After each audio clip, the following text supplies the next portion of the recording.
Joined now by Saints quarterback, kickoff returner, punt block specialist, Taysom Hill, a guy that can do it all. Taysom, man, I don't know what your ideal NFL career looked like when you kind of imagined going to the NFL, but here you are, you're making plays in every which way possible. How fun has it been for you?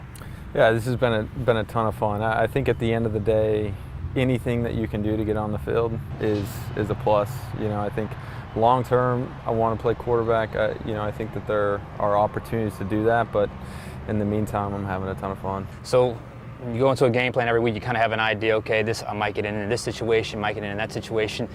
But I'm curious, you have to change so many hats. You're running a motion, you're playing quarterback, you're in a 4-point stance for punt block, you're back ticking off, you're running down kickoffs. I think you were a holder even once. I mean, yeah.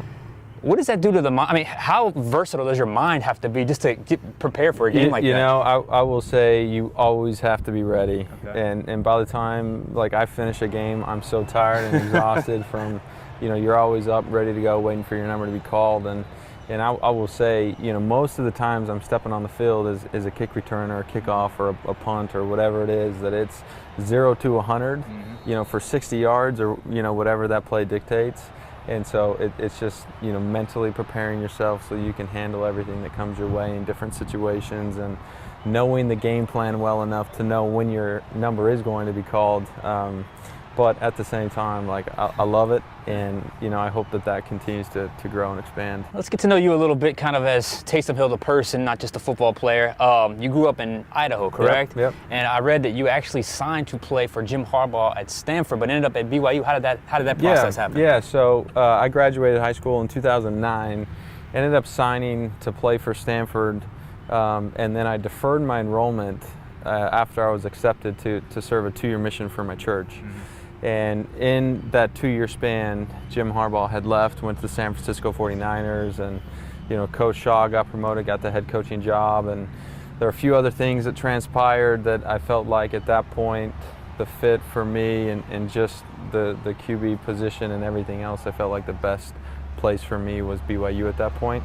So when I returned home from my mission, I went to BYU and started my career there. Let me ask you, the Mormon community has put out some serious athletes. Steve Young, they've had some serious athletes come out. That's got to be a unique kind of fraternity that you're in, guys that have come from that faith and have obviously had great athletic careers.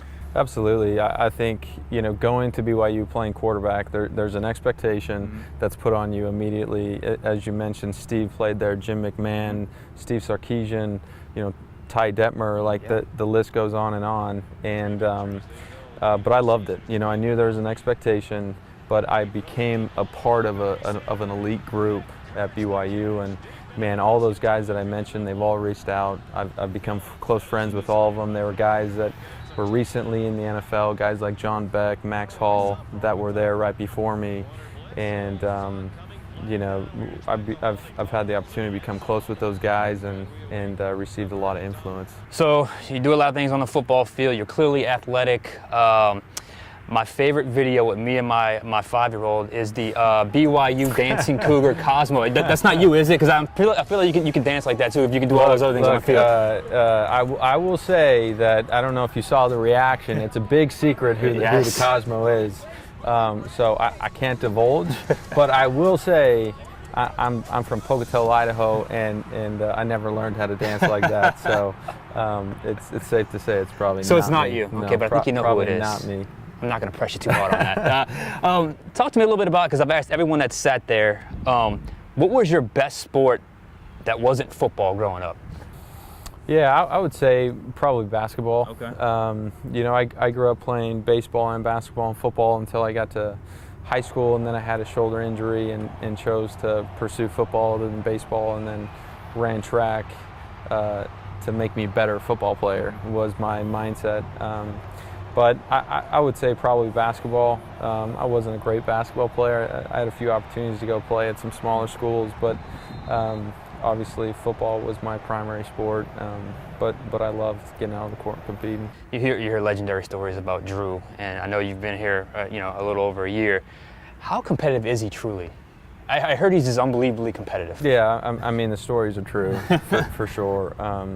And I think from a bird's eye view, everyone that's seen him and watched him play. And I think you go back to the game last week against Atlanta, the dude's busting out a spin move to go score, but it really does trickle down to anything that he does. And, we've got some funny stories, and we test our body comp regularly every couple weeks. And, Drew, if his body fat is lower, puts it up on the whiteboard for everyone to see. And then if it's not, he doesn't put it up there. It's just everything he does. He wants to be the best at. He wants to be first. But it's really a testament to where he's gotten in his career. But I'm betting you can just say, look, let's just run a race right now, and you'll always win that competition. Yeah, we don't go there. We don't go there. All right, last question here. You travel to New York, got to play the Giants, chance to get the 3-1. I think we could all agree 3-1 is 3-1, or winning 3 in a row. You don't apologize for that in the NFL, but still, there's corrections that can always be made. What do you guys have to do to leave New York with a win? Yeah, I think we play clean football, and we look back at the Atlanta week and we didn't have any turnovers, and we put ourselves in a position to win that football game.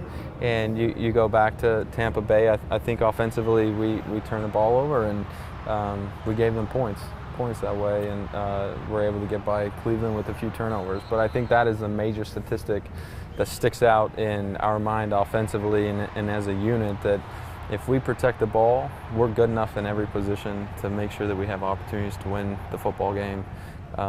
So making sure that we're efficient and effective in all those situations. He is the Saints' most interesting man. Taysom Hill, thank you, sir. Thank you. All right.